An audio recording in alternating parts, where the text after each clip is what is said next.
What is it you want, Barry? What do you want? You want the moon? Just say the word and I'll throw a lasso around it and pull it down. Ladies and gentlemen, boys and girls, dying times here. Come with me if you want to live. That's it, man. Game over, man. Game over. The Force will be with you, always.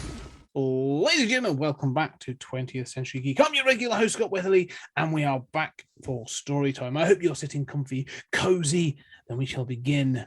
And this time I am joined once again by a great friend of the show and storytime expert, Tony Farina. How are you doing, Tony? Very well. I'm very excited for this particular story time. And I like your description there because it's like, when I was trying to describe this story to my wife, I'm like, it's just two people sitting in a room talking. Like, yeah. And so they're just like cozy up and they're just like, hey, and it is so tense. So I'm very excited. I feel cozy and I also feel anxious. Having reread this again this morning, I'm very excited. I can't say that this is one of those stories. This is a story. We'll get to it in a minute what it is, but this story creeps me out on such a level. And so it's a magnificently story. It's hugely mundane, but the undertones and the undercurrent of it is creepy as hell. So what are we talking about, ladies and gentlemen? Well, you've probably seen it on the titles we're coming in. We are talking about The Frolic by Thomas Ligotti. Now, I am going to guess that very few people listening to this podcast have heard of Thomas Ligotti. He's not a hugely well-known author. He doesn't write Masters of Things. He's a bit of a nihilist. He has written a book about the human condition, which basically ends up in this for saying everyone should just kill themselves. It's all pointless. He's a little bit that. He's from your neck of the woods. Yeah, he's from Florida. Well, I can understand the illism then. I mean, I'm not from Florida. I live in Florida, which are different things. So, right? I mean, the thing is, there's like most Florida. The reason that most of the pro sports teams down here are so poorly attended is because hardly anybody's from Florida. Right. Everyone's moved. So it's like people come to watch the baseball teams to watch their favorite team playing against their baseball team or whatever. So it's just not that's it. We're a transient place. People move here and the people from here move. Like Tom Petty was from Florida and then he got the fuck out. Yeah. Well, I get it. Yeah, I don't either. But Thomas Ligotti, I came across him. I came across him during my forays into weird fiction. I've obviously gone back to Lovecraft, and I've worked through different authors from there. And Thomas Ligotti came up, and this book. He's written a number of short stories, no novels, a bunch of short stories. I've got this one I've got is called "Songs of a Dead Dreamer" and "Grim Scribe," and "Grim Scribe" is in grim. Is probably an accurate description. Like there are some fantastic stories in here. I won't get to all those, but he definitely has a tone, and it's. There are very few happy endings. Let me put it that way. It's not that way. I love that though. So the book that I have, I got I found a e-version of Songs for a Dead Dreamer. Yep, that's the first. Yeah, which is a collection. So this has Dreams for Sleepwalkers, Dreams for Insomniacs, and Dreams for the Dead, all in one e-collection. So are you going to read the rest? Because 100%. I would say because you go through it, and I've just got it here. So you've got Le Fleur, Dream of a Mannequin, excellent. Notes on the writing of a horror story. Of writing horror, a story. In fact, once you've read it, I'd like you to come back and say to me, let's do that. Where's your head at? I will work on it. The thing I love about short stories is you get in there, you have a good time, and then if it's good, like this one is, or the ones we've done, if it's good, then it sits with you. I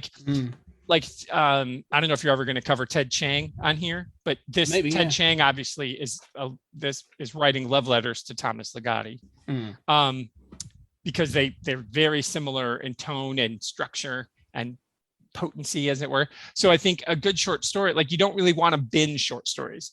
Like I've done it where you'll just sit down and read a whole collection, but you shouldn't. You should read one, and then go read a different book, go watch a movie, Dip go listen dip in and out. That's their design, and these are designed that way, because if you push your way through the whole series, you're gonna miss a gem, but you're also gonna get overwhelmed with all of the thoughts. Yes, no, I agree. And thoughts is a good point in this book. It is very much a book of thoughts. Like, it goes some places. But let's get into the Frolic. Like, the Frolic, this comes in from the early 80s. The book Songs of a Dead Dream, collected 82. 82, I think, originally. And the story is, it's a doctor. He's a psychiatrist. I'm going to get his Dr. David Monk. Yeah, Dr. Monk. He's a psychiatrist, and he formerly worked in the city with regular people. Not regular people, with sort of like, well-to-do sort of people. Regular people. Yeah. No, there's no point being a psychiatrist with regular people. However, he wanted to do something more humanitarian, sort of more of a challenge, and so has moved to a small town and now works in a prison as a psychiatrist for prisoners. And over a short period of time, it would very much seem that he has soured on this idea, where he thought he was going to help rehabilitate these men and these people. That he has got to a point where he's like, no, they can rot in this place. And there is one prisoner in particular who was found outside of a school. He was arrested outside of a school, kidnapping a small girl, shepherding her into his car. And he has been charged with murder and kidnapping of several other people. I think it's 6 other children, but will not give his name. So he's known as John Doe. And Dr. Monk is in the process of interviewing and trying to assess this man. And he gives him these weird soliloquies and stories and everything. So this sort of dream fantasy land. And he believes it's all sort of a fantasy. And while he is regaling this to his wife over a drink, she is literally looking to leave town, and he is agreeing with her and thinking it's time to go back. Upstairs, their daughter sleeps and dreams, and uncomfortable talking about this, they go to check on her. She's fine. And then eventually at the end of the night, they hear a noise. And when they rush upstairs, they find she has gone, but a note has been left by John Doe. So that's a very sort of rush summary of the story, but let's start from there. So, Tony, first thoughts on the Frolic.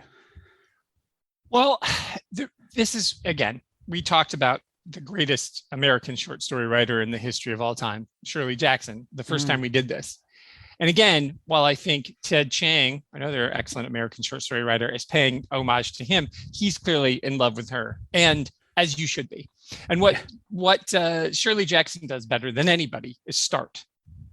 Nobody starts better than Shirley Jackson. I mean, like, literally, there will people I know. There's a podcast I listen to where one of the guys on it is a teacher at Columbia, and he teaches like a whole week on just the opening paragraph of "We've Always Lived in the Castle." Like, right, yeah, okay. So this is how I knew I was going to love this, because I'd never heard of this. I was one of the people you spoke to. I didn't know who he was. You said, "Hey, who wants to do stuff?" So me, Jack, and Blake are like, "Ooh," and so I'm in. So this is the thing. The opening line, if everyone will indulge me: in a beautiful home in a beautiful part of town, the town of Knowlgate, site of a state prison, Dr. Monk examined the evening newspaper while his young wife lounged on a sofa nearby, lazily flipping through the colorful parade of a fashion magazine. And so, like, it's setting you up for this like beautiful little, just, you have no idea. It's called the Frolic. And then it's like, it's beautiful. And you hear that rhythm in that opening sentence, and you're like, and so the tension rats up from there. He puts you at such ease. So that's why it's so good, because you don't know this is a horror story until you know. And that to me is perfect writing. It's what good short stories do. He lulls you in. You can hear the rhythm in the language. He pauses in the right place. He uses the word lazily. He's reading the newspaper. It's just, it's idyllic. And you're like, fuck. The state prison line, you're like, wonder why that's in there. Yeah. But it doesn't matter. It doesn't matter, because you're like, oh, you're just getting a sense of place. Oh, and I used to live in a town in Michigan, Jackson, Michigan, where there is a state prison. So you're like, you get it. Like, when there's a town that has a prison, that's the industry of the town. Yeah. That is the case. I mean, they talk about one of the things, I want to talk about the dialogue in a minute as well, but one of the things you talk about, this sense of place, is he talks about the husband and wife. When you talk about the wife, they've obviously moved from a metropolis, and she is aching for that again. Like, she's saying, like, she's obviously sort of aware of how boring this is, because there's nowhere to go in this town, apart from this bar that is frequented by the penitentiary staff, so the guards and all this other stuff. So like, it's not really a good place to go. It's not a swinging place to go. It's just a bar. And so, yeah, it's a local town, and the local, like you say, the local industry or the employer is the prison, and you get that sense. And so I like that it's sort of, it, as you say, it looms over like this town and this story like throughout. Like the only purpose they are here is because of this prison. Yeah. And I like this, the thing for the wife as well, just to say, is for her, it's a great line in this where she says about the prisoners escaping, and she pictures it with paper walls. Yeah, I love that image. Yeah. And so it's there. It just looms over everything. It's fantastic. Yeah, I just think for me, the way that, because it's not very, it's short. It'll take you. There's an audio version I sent you. I mean, you could listen to the whole audio version in like less than half an hour. And so then if you're reading it yourself, you're probably going to read it in 10, 15 minutes, which is all it takes. But it, like, because it ropes you in with this lulling, it's idyllic. Like you said, it doesn't at first make it seem like it's anything but a boring, sad little town. Like you said, the prison is just there for it could, he sets you up to think it could be like car company or, you know, local canning plant, whatever it is. It's like, it's the thing. And you all know, I mean, every country, every state, has one of those, has areas where it's like, the town is this thing.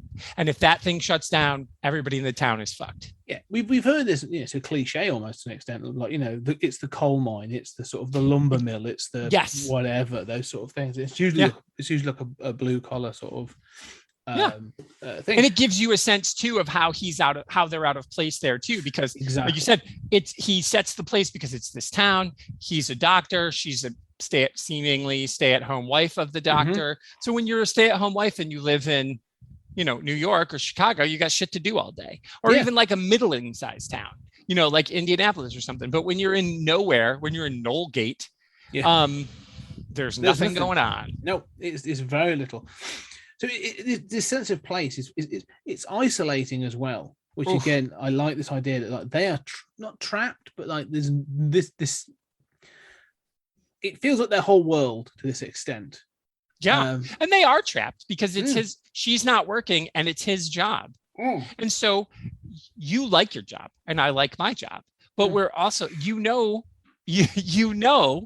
that there's a moment when you're doing your job where you're like, fuck this job, but you can't, because you're like, what are you going to do? Walk outside and be like, well, honey, I guess we're eating celery soup, you know, because and so because even if you like your job or even if you hate it, whatever, but a job is a prison sentence. Yes. You are trapped in it. You know, you are until you can move on, unless you're independently wealthy. So it is suffocating. And so the beautiful language juxtaposed against this isolating town, suffocation.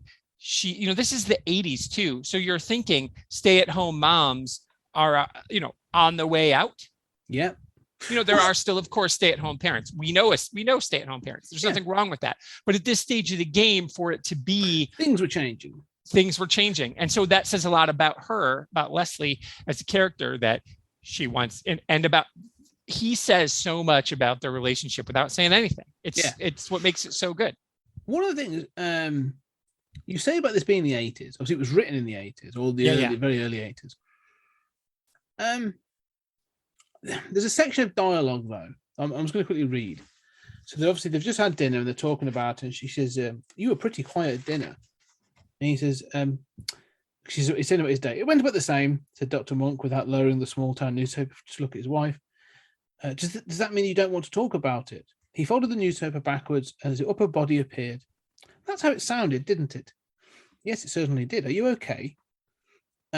Leslie asked, laying aside the magazine to the coffee table, offering her complete attention. "Severely doubting. That's how I am."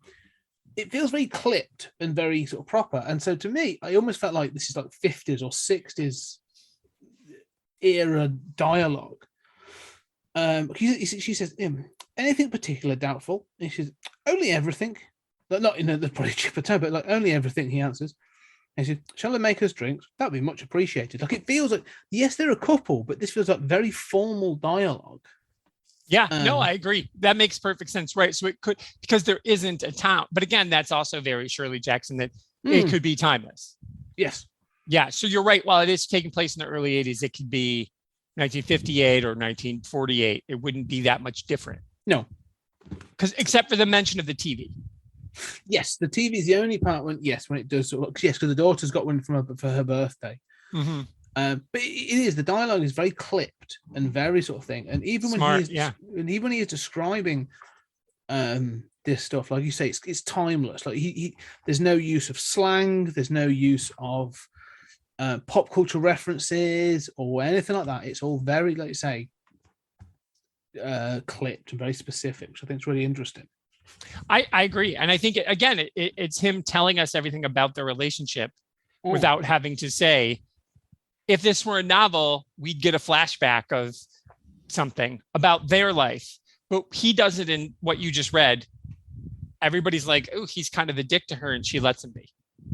Yes. Well, I think you say about being a prison sentence, because again, this idea of that, the stay-at-home mom or the housewife, and she sat there drinking martinis and sort of like, she feels trapped. Like, for her, this town is a prison sentence, like, and she desperately wants out. And it actually, she there's him being unhappy in his job, and this obviously thing about being doubtful of everything. Like, she is secretly very pleased about that, because she's like, and I love that line where she's in her mind's ear, she hears the moving trucks backing up. What a great line! Yes, so exactly. Yeah. And she's like, well, I don't have to be manipulative anymore to get what I want. Sounds like it's going to happen anyway. And so I love that you get these things of these characters and how this relationship clearly works, like in just these sort of like drop little bits and pieces. Wonderfully done. Like, they set them up as this is a proper married couple. Like, they're clearly like, happy together and all this other stuff, but there's still that tension about them being in this town. And that tension, I mean, that's why, well, we'll get to the end, but that tension obviously grows because then we find out why he's doubtful. And it's not just this John Doe. There's a wider thing in there. Like, you learn that basically, like, other doctors have had, like, beatings, they get spat on, one of them's been stabbed, and it doesn't sound like a great environment to be working in. But then we do meet John Doe. So what are your thoughts then about the introduction of the character in the prison and stuff? Well, I mean, everything, when you're writing a short story, it's not about that, right? It's never just about that. Like, later, I know Rhea volunteered for a four-way story time to cover up Fall of the House of Usher later. Yes. And that is, you'd be like, isn't that a story about siblings who hate each other? Is that all? Is that on the surface? Yeah. Sure. Is that all it is? So it's, when you're writing short fiction, you're like, oh, so to me, there's always been a problem in our country. And again, this kind of goes back to Nellie Bly, and her life story has been turned into horror stories, Life in a Madhouse, because it was a horrific thing that she uncovered. But we've never treated the mentally ill well. No. And we, the fact that she calls it a hospital at the beginning, and he's like, it's a prison, just call it a prison. And then you learn that John Doe should have gone to prison, but they put him in the mental ward. And so, this is also Mark David Chapman at this time in America just tried to kill the president of the United States and was sent to a prison, a mental hospital, instead of a prison, because he was considered unwell and he had this dissociative break and thought Jodie Foster would fall in love with him, because that's why you kill the president. So there's that, all of that to say is that we do a bad job in our country of, so I think, again, he's setting that up. It's like, this guy, he thinks he's like, I don't want to just help, anxious rich people. I want to help people, and I want to go to this mental, because he knows, he's a physician. He knows that shit's bad in the prison, and that mentally ill in prison is even worse. He's aware of the problem, but he also knows he is not the man for the job. And is anybody the man for the job or woman for the job? Because it's a horrible shithole, because it doesn't have the money and the time that it needs. All that's there. So it's also why John Doe is in total control, because he knows this. Yes. Well, this is the one thing I like, is that there's a section where he describes this thing, and he says about how he had this dream of, rehabilitation, and he met the other sort of physicians and stuff there, and he was like, well, I'm not going to become as jaded as those. Surely I'm a man of purpose. Like, I have a mission that I want to fulfill. And like literally he's like, now, like, they spit on me and I've seen what they do and they can all rot in there and I'm sick of them. Yeah, he's pissed. Yeah. He wants them all to burn in hell. Yeah, and it's interesting, like you say. And one of the things reading this that I do think is, like, here, it's had a lot of bad press, especially over here recently. How the police have like a black humor, like they've got this sort of, like, to deal with everything they deal with, they have this sort of those black sense of humor. And so, but when that gets presented to the public, and in some cases it is vile. I'm not going to defend the Met for some of the things that were said on WhatsApp and other things, but like, when you're dealing with that level of tension, on that level of, when you see these things on a daily basis at a certain level in the police, I understand why you sort of have to laugh. You have to have that gallows humor. But in this, like, prison, like, he's just like, no, like, I'm trying, but it's clear that there is no rehabilitation. Like, there's only punishment. That's all that seems to be to work. And so, like, he's in a position of sort of like, yeah, all right, I'm giving in. I can't do this. I want to go back to what I'm doing. And as you say, enter John Doe, who is in full control of this situation. He is. And I think there's we see this kind of criminal mastermind. We've seen him before. We see him again. Mm-hmm. He's very Joker. Yeah, what I mean? Like, he's John Doe from Seven. He's John. Exactly. I'm sure that they read this. If David Fincher and that hasn't read this story, I'd be shocked. Yeah. No, you're totally right. So there's that cold calculation to him, and he sees a system that he can manipulate. So what we get before we meet John Doe is Dr. Monk telling us what kind of place it is. It's a mess. Nobody cares. Yeah. The patient. I mean, it's like, and I don't want to compare people to animals, but if you kick a dog, it will eventually bite you, because it does. So, but when you treat people inhumanely, they're going to act this way. Yeah. I mean, I'm not saying that some people are unwell and they have chemical imbalances and they're prone to violence. That is true. But the way that he describes these people is they're not all that way. And notice he says they don't attack him, they just spit at him. Yes. They're just trying to scare him. That means he's never done anything bad to them. Yeah. So John Doe knows this is the system that he can go in and do, and frolic. Yeah. So let's talk about John Doe, because you're right, and the Joker is a good example. This idea of this notion of, like, the criminal mastermind. This idea of I'm thinking of it like Hannibal Lecter, like John Doe from Seven, or these people that sort of, like, they're one step ahead because they look at it and go, oh, I get how this game works. But I have a further question about John Doe. Mm-hmm. But he says to him, like, there's this whole dialogue about what he's done, and he's like, well, yeah, I haven't done anything wrong as far as I can see. I allowed myself to be arrested 100%, to be brought in for this scenario. I knew what I was doing. I've done this thing. And he sort of says about them dreaming, the kids dreaming, all this other stuff. Like, and there's a part of it's like, how much is it that he believes this, and how much is he's taunting Dr. Monk? Like, let's see how much shit I can just make up that is complete nonsense that, like, the doctor's going to buy into. I don't know. That's what also makes it good, is I can see it both ways. I can see it be that he came in deliberately to fuck with Dr. Monk, and that maybe Dr. Monk, he was somebody that he knew in a previous life, and in a previous incarnation, and he did him wrong, and this is like a Saw kind of revenge thing. Yeah. Or it's just like, you're here, and he genuinely wanted to get arrested. He genuinely wanted to be put in there. He acknowledges that. I believe him. I don't believe he's lying there, because he knows he could leave at any time, because he knows this place is a joke. It's not a real prison. He knows that. And, so, and it's just like, well, you're just my next victim. The victim, well, we know what happens at the end. The victim is Dr. Monk. The victim is the system. Exactly. And that's actually a really good point, because it's almost like the children are a means to an end. Mm-hmm. And it's more, they are part of a game. Now, because he says in it, they say, like, they call him John Doe because he doesn't have a name. His response has been, I have almost 1,000 names. And so he's, and again, I'm going to get to my point, because there's this grandiose sort of sense that John Doe gives of, like, I have 1,000 names. I can walk out of this prison at any time. Like, he's trying to make himself the ultimate villain. And obviously when we get to the end, we'll find out that, he is willing to commit these things. However, is he supernatural? He is painted that way. Yeah. And again, well, he paints himself that way. He paints himself that way. And he does enough to make everybody believe, to make Dr. Monk at least believe him. We don't know about anybody else. We know Dr. Monk believes he's getting creeped out enough.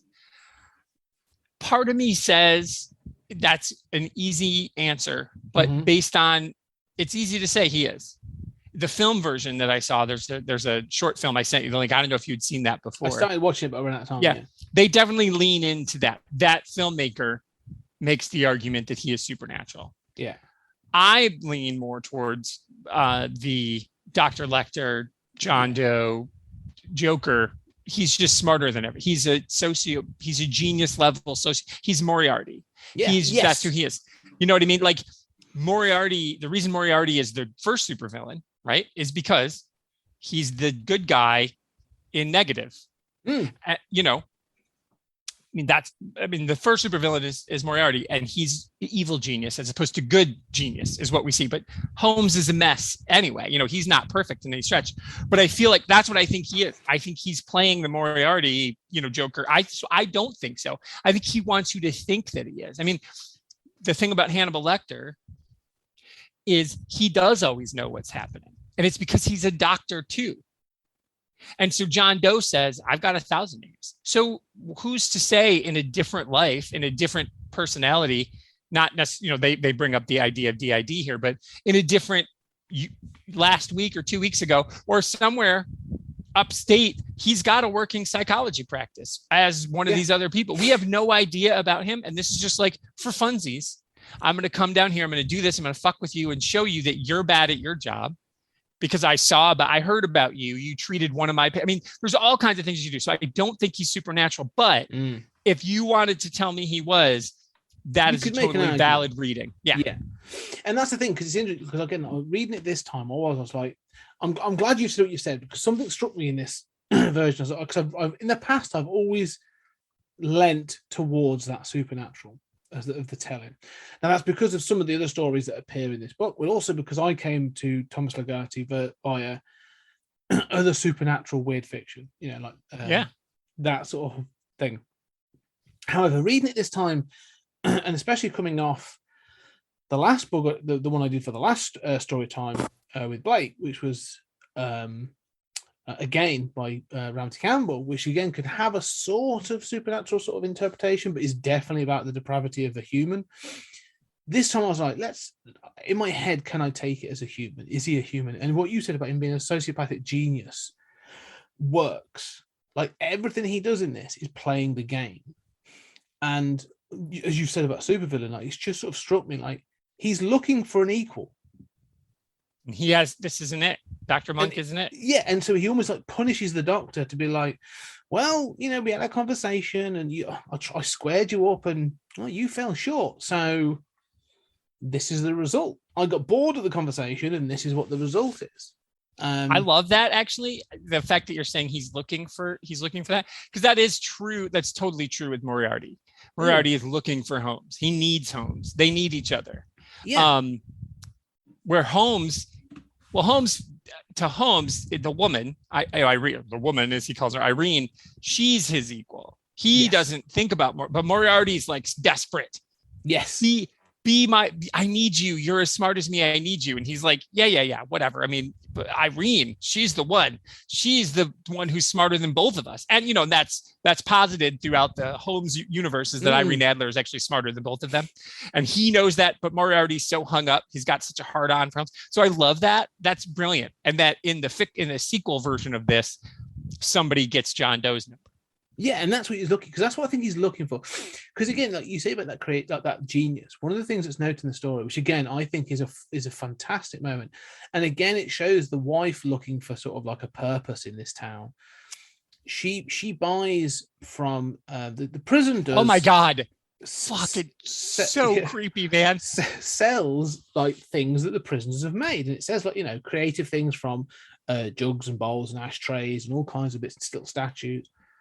And she's bought this blue ceramic head of a boy, which like even it's a sculpture. And she's like, look how she presents it in this box, and she opens it in front of her husband, and it's described in this way as being sort of like lacquered, and it's sort of like it's shiny, it's blue, but it's immensely beautiful. Like it's shown as it's exquisite and heavenly, sort of like. But the doctor's response is just like, get that the fuck out of here now. And it turns out that it's John Doe created it in the thing, and he's seen that. So the doctor's seen him doing this, and Doe has said, "Oh, this is the image of the last boy that I killed." And when Doctor describes it, he says like, "Yeah, it's the last one described, and it's also the worst one." And that look on his face is the look he had before Doe did what he did to him. And you never get any details. You don't know what he's done to him, but so your imagination can run wild and which is the best way to do it. Yeah. And if you're not a parent, you're going to think one thing. If you are a parent, you're going to think something else. Yeah. I mean, it's so brilliant because the good writing, nothing happens on page. There's no violence on page. Everything happens off. And that's all insinuated. All of it is just indicated or suggested. But then that head is what I think cements things in, as both of them then realize, because she's just like, well, I'm trying to do something good. Like I've bought this from the prison. It goes back to them, and sort of like, and that her bringing that into the house is the last straw for him. When he's like, this character is now penetrating my home. Like, I can't deal with this. I'm going to go quit tomorrow, sort of thing. And I love that moment when it's sort of like it not so much breaks him, but like his revulsion and shock is brilliantly done. Well, and again, going back to your thing about Fincher, head in a box. What's in the box? Everybody thinks you see the head in Seven. You don't. You do not. No. But you think you did. Yeah. Everybody who saw Seven for the first time, I saw it in the theater. I was sure I saw Gwyneth Paltrow's head in the box the first time. And even then, just wishful thinking, I think. Really. But she was not great in that movie. But it's and I remember Chris and Dave when they covered it not that long ago on VHS. They said the same thing. They're like, I went in thinking for sure, here's the scene where I'm going to see her head. You never see it. No, it's not even close. It's not even. It's not even in frame. Yeah, it's all Brad Pitt's reaction. And that's again good acting, amazing.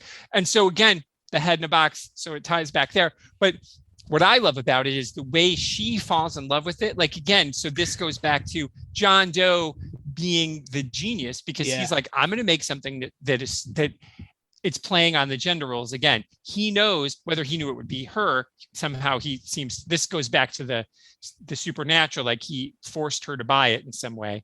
But this is if he studies human nature, and he's like, this lady, she's bored, she's used to this, this is the only store she's going to go and buy stuff. I'm going to make something that is so beautiful that any parent is going to see this and see this angelic cherub of a boy and want to buy it, because you'd be like, well, that's beautiful. You captured, like, because when you've got a teenager now, they're the looks they give you are less. But when they're little, you're like, oh, look at him looking up at me. Yeah. Oh, she's so cute. So he completely is manipulating anybody to buy it, because it's this, everybody wants their child to look at them this way. He knew just what he was doing. I think, I mean, it's a coincidence within the story, but I Yeah. do love the fact that like, it could have been her, it could have been anyone else. But for him, it's put in this beautiful thing that has a corrupt origin story out into the world. Yeah. It's just a So wonderful good. piece. Yeah, it's Ah, it's so good. Yeah. And it totally does. It plays on because you do. I mean, they don't say how old she is. She just had a birthday. You know, Yes. so again, as parents, as your kids grow up, you love them the same, Mhm. of course, but the way they look at you is different. The amount of time they want to spend with you is different. And there is even a mention of, well, maybe they'll have another kid. Mm. Maybe they won't, maybe they will. And so it's like he mentions he knows about Norleen's birthday. He knows all of this. So there's this sense of, because let's find that. There's a moment when we get to it. Let's get to the end as well. Yeah. Because you're right. They have this daughter, Norleen. I've got to find the text. So at one point, Dr. Monk goes upstairs just to check on his daughter, looks in, and she's hugging like a plushy Bambi. Yeah. And the door, so it's a warm summer evening, so the window's open, so he goes up and just shuts it. Goes back downstairs. Nothing. He even says like he basically returns back with the typical parent thing of sort of like, she's sleeping soundly and all sort of stuff, and it's very typical and very sort of sweet. But even the way it's because of what's gone on before, the way it's described, you're like, something's off. That's not good. Yeah. But it's also, they're so wrapped up. It's again part of the genius of Doe is because he rattles him earlier in the day so that he's not going to be as paying close attention. He kept him late so that the daughter would be asleep when they got home. Yes. I'm trying to look for it. It was all intentionally done. Yes. I'm trying to look for the moment. Here you go. It's the moment he said,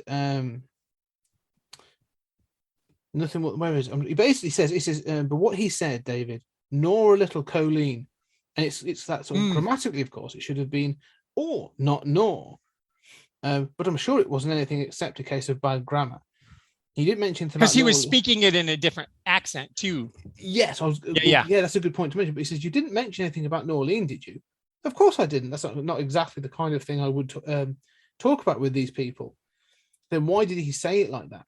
And so there's he says, but this is the best line. He says, I have no idea. He possesses a very weird sort of cleverness. And like you say, there's almost like this tip of like, I know about you, Doctor. I know about your family. And I'm hinting that I know this stuff without telling you I know this stuff. Yeah. And because the Doctor isn't John Doe's equal, and he's relatively good-hearted. He's here because he thinks he's on some mission, to save the less fortunate.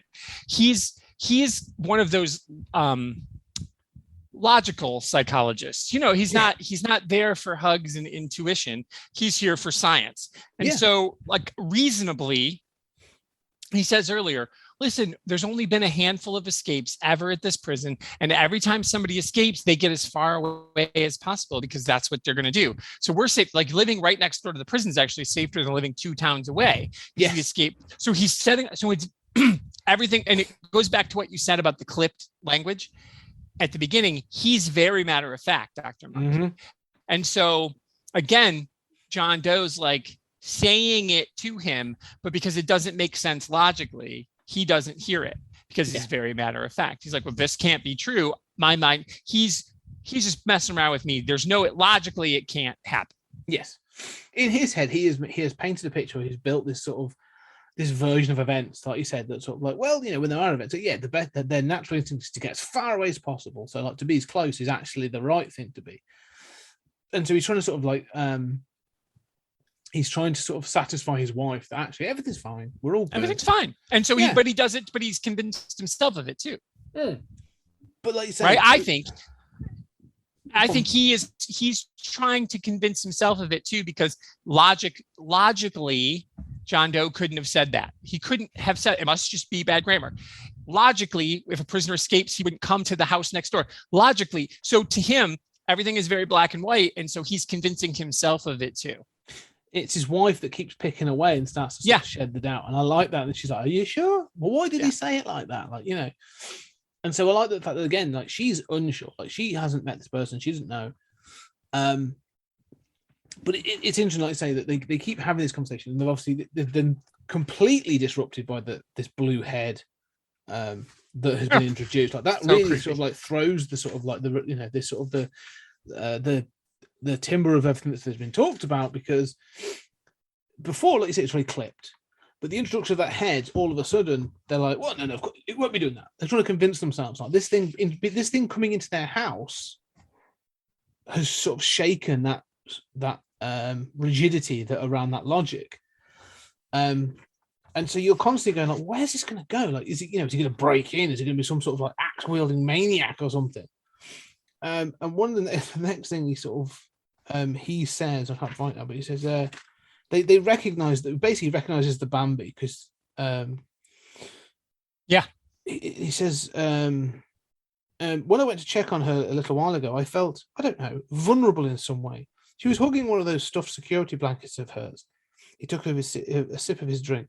It was a new one, I noticed. Did you buy it when you were out shopping? And his wife says, the only thing I bought was that, I think, sort of like at the glazed head. What was it? What do you mean? It was a stuffed Bambi. Maybe she had it before and I just never noticed it. Well, she never had it before. It didn't come from me. So all of a sudden, not only have you got this head thing, you've now got this other object in the house that has no origin. Like, it's just appeared in the house, and she's like sleeping with it. And I was wondering if, to me, I'm like, oh, what does Bambi mean? Anything? Like, you know, he's an orphaned child, it's, you know, Disney, it's all that kind of stuff. But it felt like, you know, there's that, all of a sudden that's when it sort of triggers, and all that logic, all that rigidity falls away, and they panic. Yeah, it is panic. Well, and I do think, I mean, he calls it a Bambi, but I mean, you know, obviously there's a play on the doe.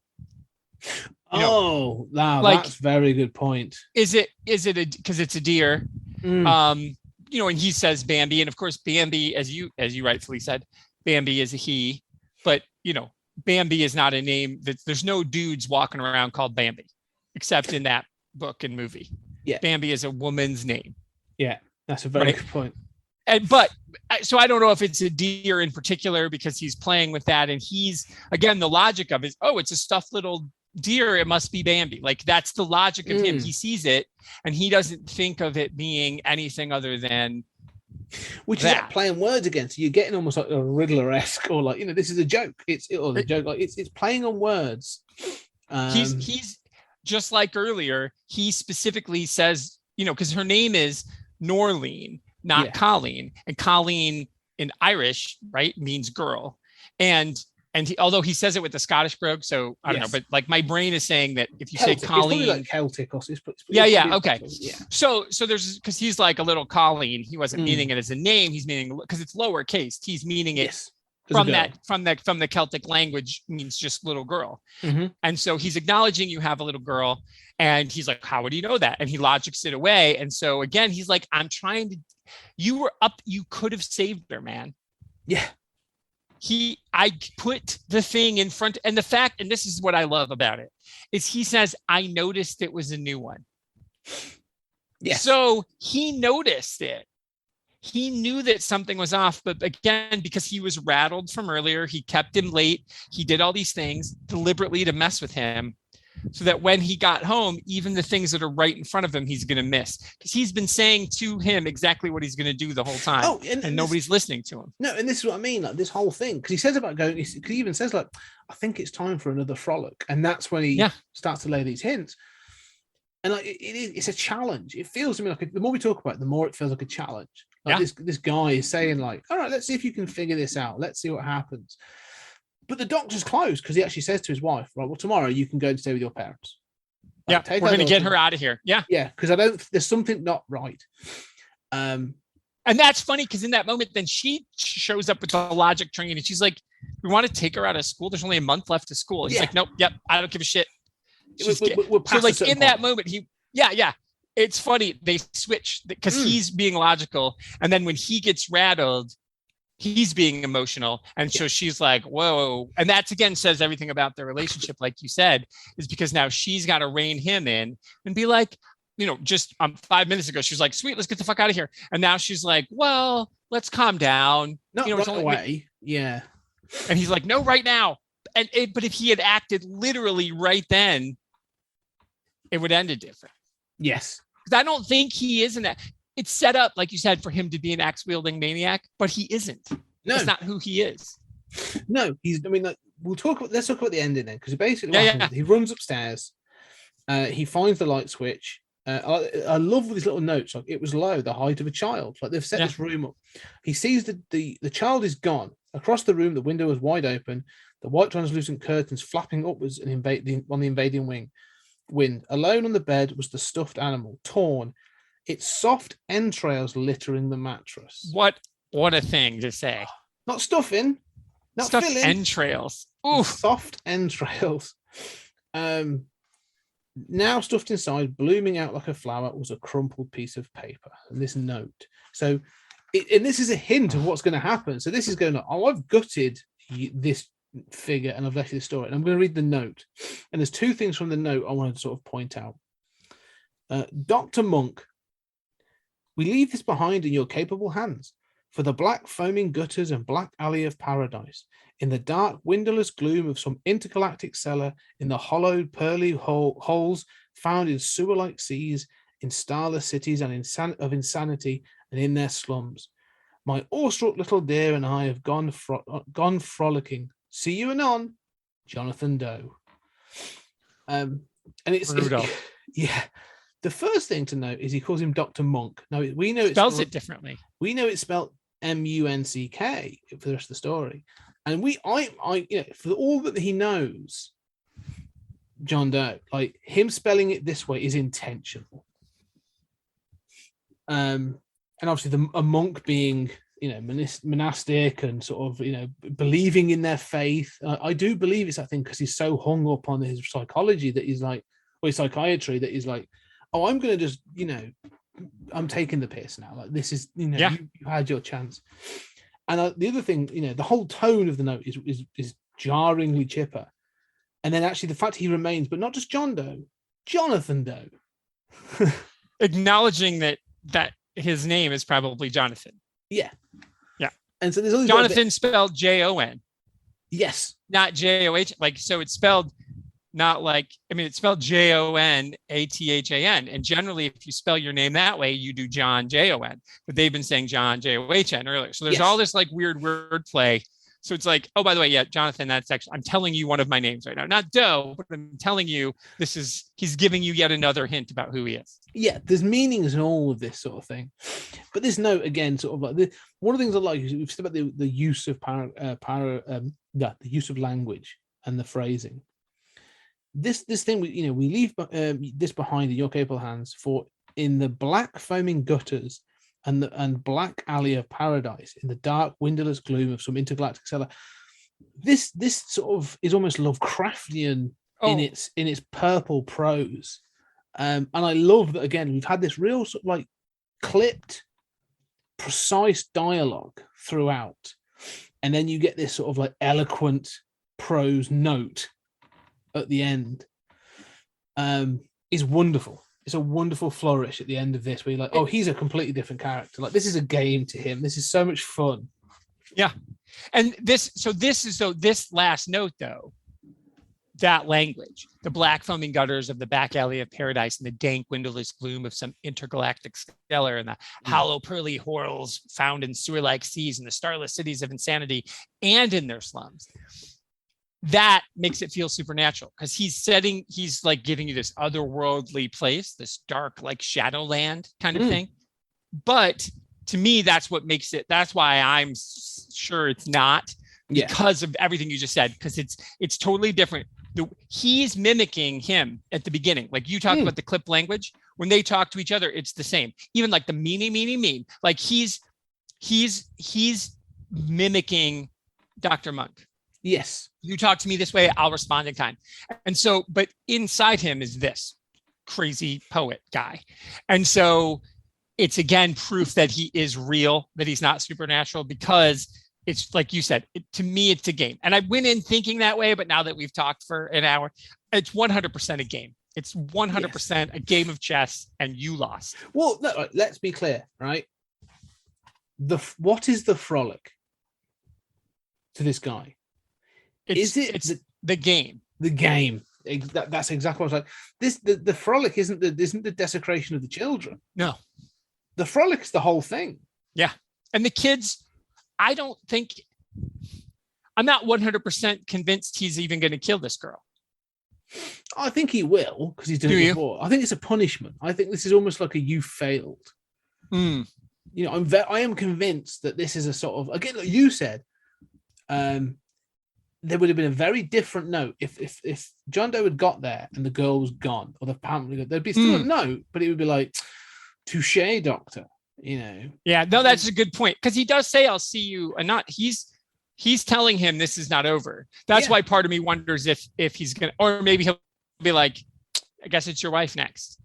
Yeah, well, it leaves open ended, and because it's supposed to be sort of like, you know, well, you know, maybe our paths will cross again. You know, let's see how I feel. Like, you know, this was fun, but yeah, it wasn't that much of a challenge. But I do think if he'd have got home straight away and gone like, yeah, something's off, I'm really not comfortable, let's pack the car up and we're going to leave now, and then they could have come back like 4 days later, 2 days later. I think they'd have found a note. But no, you're right. I think you're totally right. Yeah, because then it would have been like, good on you. Yeah, well done. I don't have to kill your daughter because you. But now I have to. I have no choice, because that's the game. No, you're right. This is your fault, sort of thing. It is. He is telling him it's totally his fault. And one of the final moment was, we've read quite a lot of this, but it's beautifully written, and so it's worth reading. It's terrifying though too. And because this now goes back to, so you said that what the opening line of the story. Okay, let's just read that again. In a beautiful home in a beautiful part of town. First line. Oh, good. Yeah. And this is the end of it. So they found the button, the last paragraph. So they've identified that the girl is gone. Then the beautiful house was no longer quiet, for there rang a bright, freezing scream of laughter, the perfect sound to accompany a passing anecdote of some obscure hell. Fuck. And it's like, he didn't. I love the fact that this broke the doctor. Like this, he didn't cry, he didn't scream. He goes into hysterics. Yeah, which I love, because again, the term hysterics was obviously always assigned to women. Yeah, well, it's down to his. Yeah, hysteria. And so honestly, if you ever say to a woman you're being hysterical, you should never say that. Everybody never say that. Yeah, is it like histo is like a Greek god, or I can't remember what the like it goes back to, obviously, like, you know, hysterectomy, so it's all womb, right? Yeah, yes, exactly. Yeah, the idea of hysteria was essentially that women they were sexually frustrated. Honestly, this is true. One of the original cures for hysteria is women would come to the doctor. This is totally true, and the doctor would manually masturbate them and get them to orgasm, and that was the cure for hysteria. This is true. So the thing that the craziness was coming from them being sexually frustrated, but instead of just saying like, go get a good bang on, they would come to the doctor who would do it for them. I'm not making that up. That is all true. Yeah. And I'm I can imagine that being, I can completely imagine some sort of Victorian physician like, well, let's have a look then. What have I done today? Well, 4 wanks this morning. That's Yep. No, and they would like put up. The thing is, they'd like put up a little shield and like stick their arm through it, like a big vagina. They'd stick their arm through the shield, and the woman would be naked behind it. They wouldn't see her, but then that would be the cure. It's totally a true baffling. Thing. Medical history is baffling, but it makes no sense. So the term hysterical always was applied to women, but I love that. He is hysterical. This is what hysterical is now. And it's this freezing scream of laughter. He has gone around the bend. Yeah. He is broken now. He is going to be institutionalized. Oh, yeah. Well, everything he believed in has just been, in one action, has been taken away. This is the prison is not secure. All right. At all. They didn't go straight to move, like a breakout, didn't run straight into to get away as far as possible. His home is not safe, you know. Well, they even described the home, right? Because this wasn't a broken down hole in the wall hovel where the wind could get through ancient attic boards and warped window frames. This is like a solidly built new house. So you shouldn't be able to get in. If I close the window, it's fucking closed. Yeah. But so does that mean he was already in the bedroom? Oh yeah, yes. That window being open that he closes From the inside. Yeah. Yeah. No, John Doe was already in the house. Yeah, John Doe's already in the house. Yeah, Yes. Which makes the whole sort of thing even creepier. But then, like you said, you don't know. Like you said, one of the things I'm curious about is like when he goes upstairs, because all he does is look through the door and he sees that his daughter is holding the doe. Let's say she's holding the Bambi. By the time you get to the end of the story, she's gone, and the deer is left behind. She has not reacted to someone leaving this behind or anything like that. So I still question: is she alive when he puts his head through the door to check on her? Oh, maybe not. That would have made way more sense because she's just laying there. He doesn't touch her. No, he just looks in. He sees the shape lying peacefully and leaves, and shuts the door, and then shuts the window. Sorry, then leaves. Doesn't interact with her at all. You're right. She probably is already dead. Which makes it again like all the more tragic. This whole no, you're right. Wow. Yeah. No, well said. I agree. It's so good, and that ending because again he's broken now. Yeah, he's broken. That's the game. But he says, "I'll see you anon. I will see you soon, friend. Here I'm coming. You don't know when I'll be coming because I have 1,000 names and I've been everybody." Yeah, and that's the thing, like because that thing about 1,000 names, obviously, one of the other stories that I put out was the 9 million names of God or the 9 billion names of God. It's this idea, like the devil is multiple names, and that's what. Pleased to meet you. Hope you guess my name. Exactly. Yeah.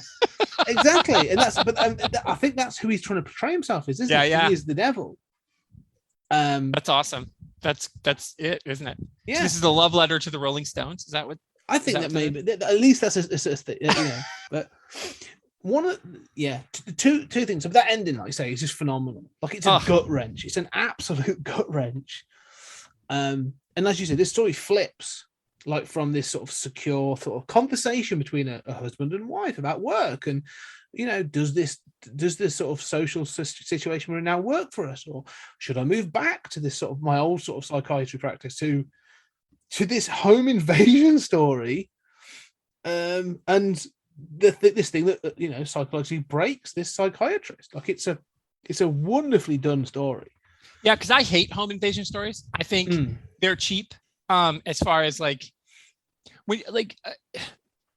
in a while, like what's the one, The Strangers, where they just show up and they don't speak and they're wearing the creepy masks, or like You're Next is sort of a home invasion story. Now I like You're Next because you find out it's not really a home invasion story. Yeah. But I think so that's why I like You're Next. But I think in general, home invasion stories, it's like I just want an excuse to have a horrible assault scene or like a bunch of bloody violence. It's never. To me, that's a lot. There's a handful of them that are any good because they're usually cheap. And so the reason that this and its predecessor is the Carol Kane, The Call Is Coming From Inside the House. When a Stranger Calls. Oh, When a Stranger Calls. Yeah. Yeah. That's a home invasion story, but it isn't because you don't see it. Yes, exactly. So that's why this works, is because it is a home invasion story, but because you don't see the home invasion, the terror is within. That's why it works. The cheap way to do this, and that's why I was impressed by this movie. The movie's fine, the one that I sent you. I mean, it's not. It's a 30-minute movie that they're putting up free on YouTube. I mean, it's competently made, but the problem with it is it doesn't work as well. You get why most home invasion movies turn into jank, because if you don't see it, it's not as nobody cares. But in this, you don't see it, and that makes it better. Oh yeah, I agree, 100%. Like you don't need anything like the terror comes from the fact that like if there had been a confrontation between Dr. Monk and John Doe at the end of the story, well, John Doe's lost. That's not the game, right? Oh yeah, he doesn't. Right, exactly. If he comes in and turns the light on, if he touches her, anything, right? It could have been because he's clearly still in the house. Yeah. Could be under the bed, in the cupboard, could be anywhere in that bedroom. He could have been he could have been in the bed with her. You have no idea. He could be watching Dr. Monk as he closes that window and leaves the hotel. Like that's what's creepy as hell about that whole moment where I'm like, it's one of those stories that you get to the end and you reverse play back into the story when you're like, what the hell happened with all this?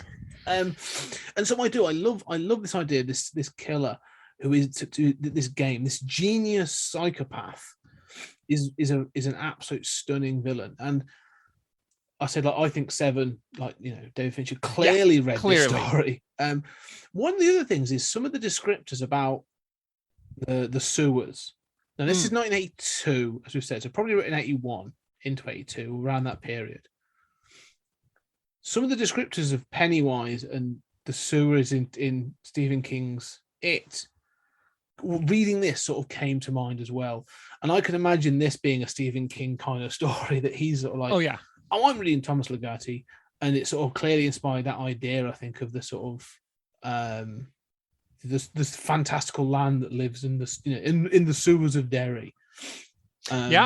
Oh yeah, I mean Stephen King, and I'm sure there's probably an article somewhere where he's like, "Fuck Thomas Ligotti, why aren't you reading him?" Like, he acknowledges how he rips off Richard Matheson all the time. Yeah, you know what I mean. He like just leans in. He's like, "Yeah, I fucking love that guy." And so, yes, why don't you steal from the best? Yeah, exactly. Yeah. But listen, so we've talked about it. But so, any final thoughts then on the Frolic? What I think is great, and I would love to have seen this. This is just, again, the wordplay is at the end. It says, but the note was not typed on official business because it was on letterhead from inside the prison. Yes. The handwriting varied from neat italic script. Writing in italics is hard to a child's scrawl. And so, again, it's just one line of like, we understand. And then because we're reading it, it's typed version. I would love to see that, like visually, what that would look like, because he is such a master of getting you to see what's not there. Yes. And so to me, again, I mean, I would teach this if I'm going to teach creative writing. I would have people read this story to understand how to build tension. Yeah.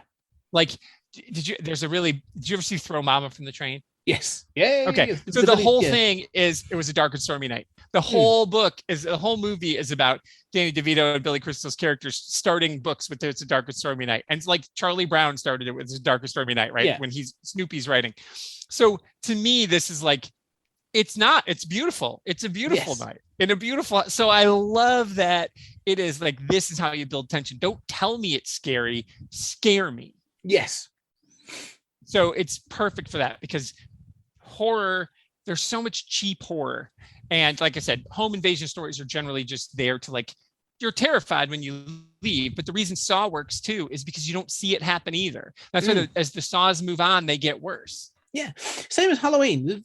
Right. This is Michael Myers. I mean, this is the end. The end of this is the same as Dr. Loomis saying to Laurie Strode when she sort of says, like, I shot him 6 times, and she's like, it was the boogeyman. And he's like, you're right, it was. The end. And the drop of mic. Well, the end of that film is where you just hear the breathing, and it shows like the garden, the hallway, the bedroom, and it's just saying like he's still out there. And it's this idea of like the boogeyman is out there, and John Doe is still out there, like waiting to for when that occasion may arise, like who is the next victim. And it'll be Dr. Monk again. He's coming back for him because he will do at some point, but there might be someone else down the line. Oh, without a doubt. Because like you said, I love your idea that he's looking for his homes. He's looking for his worthy adversary. He needs a Batman, and he hasn't found it yet. Yeah. So he's a smart. super villain without a superhero. And it's a fantastic, like I say, Thomas Ligotti is not well known. And there's a part of me thinks that's tragedy, because he's not an easy read. That's not to say that the reading is difficult, and you'll find this as you go through. There's a couple of stories that are fantastic. But like you say, it's not something you can binge. You should not. No, I wouldn't. Yeah. I tried to read this in I'll start from story to story. It emotionally, it's not possible. Like, it's a real, like, it's hard. Like, these stories are good, but I wouldn't recommend trying to do it. But seriously, track down some Thomas Ligotti. Like, it's if you like weird fiction, or you're looking for something that's like that sort of tension building horror, try. He has his gore moments as well, but like, seriously, like, he's a massively underrated and underread author. I'll give you a link that you can put in the show notes to the entire book, Songs of the Dead Dreamer, free online. Go on. Yeah, send that over, and it will be. So people, I'll send it over because then people can be just all they got to do is click, and you've got this whole collection right there. Yeah, and I recommend it. I do. But because you said you've never heard of him, and you've never read it. So are you? Which is terrifying. I'm so upset, and I'm a big reader, so that's really disappointing. So is it going to be in your sort of rotation now? Is this where you're going to sort of? Yeah, I'm going to read this book. I'm going to read Songs of a Dead Dreamer because I have it for free. And then I've already started looking at my library to get my hands on other stuff, without a doubt. Cool. Well, I love when you can do that. It's a bit of a win on my point. I've introduced you to it. Love it. So that's always good when someone says, "Oh, have you read this?" I'm like, "Oh no, I haven't." That sounds amazing. So yes. But anyway, Tony, any last thoughts before we wrap up? No, I just think everybody should read it, and it's you see his influences and you see who he's influenced. I love that. I love to see a writing lineage. I mean, there's obviously like you said, Lovecraft has launched 1,000 ships and Poe has launched 1,000 ships, and they both, Ligotti only exists because of them. But it's really cool to see, like you said, there's Fincher read this. Yeah, no doubt. And there's no way. I mean, it's crazy to think, because when you first saw Seven, you're like, what? How did he? And then you're like, oh shit. It's been. And again, I'm not shitting on Seven, but I'm saying it's cool to know that this has its hands in so many great other stories that have taken it and made it their own. So read it. Excellent. Right. Anyway, ladies and gentlemen, thank you very much for listening. But before we go, Tony, there's one thing. Where can people find you, and what are you up to at the moment? So I am on the Comics in Motion Network. I have shows there, multiple shows. I am trying to take over. Chris and Dave Who is what it is. No, so I've got my Indie Comic Spotlight there, which is myself by myself with guests you've been on. It's Jack and Rhea have kind of been permanent co-hosts, because like you and Julian, it's easy when you've got a permanent co-host. It's a little bit easier schedule wise. It is. But I'm going through Sin City this year with one of my high school friends, so that's there.